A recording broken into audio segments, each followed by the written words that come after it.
one has to really give a lot of thought about how they're going to allocate to crypto, including working with a multi-strategy fund manager like Eric. So just starting with crypto, Bitcoin's already having a great year at all-time highs. And while you might feel like you've missed out on this move, there's just so many reasons why Bitcoin's price has a lot of tailwinds over the next 3 to 5 years and even over the next 3 to 12 months.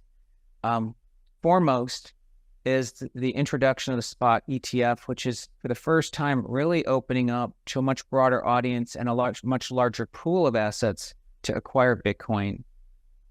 The second is, of course, there's the halving coming up, and that halving is when the block reward gets cut in half. Anyone who has studied the past Bitcoin cycles knows that this is a pretty big driver of upside, because you're essentially cutting the supply while holding demand constant. So you're changing what is the required clearing price for Bitcoin. And while you might say, well, Bitcoin's gone up a lot, there's a couple of things to keep in mind. One is that 98% of this rise in Bitcoin is still explained by just two simple variables. It's the number of active wallets, and it's the activity per wallet.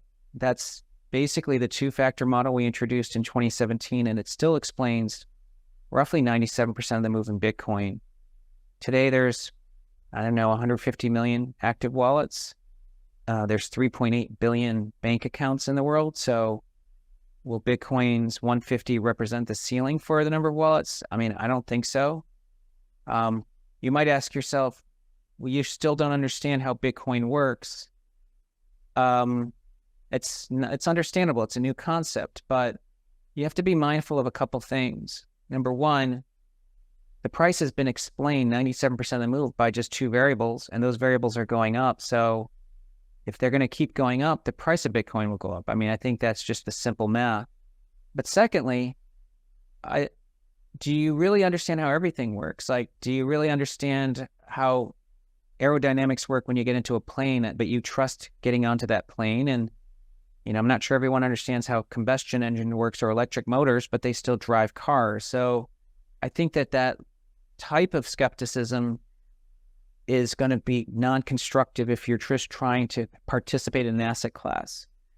As far as why you want to be involved with an investment fund, it is a fact that, one, Bitcoin is only one of the many parts of the ecosystem, and fund managers have tended to show higher beta relative to a Bitcoin move in an upcycle, meaning,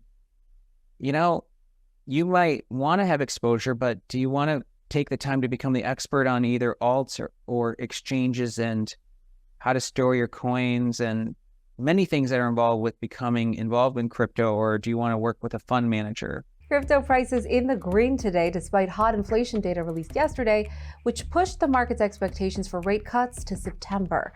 As of noon Eastern, Bitcoin traded just under $70,000, although the cryptocurrency rose as high as $71,000 overnight.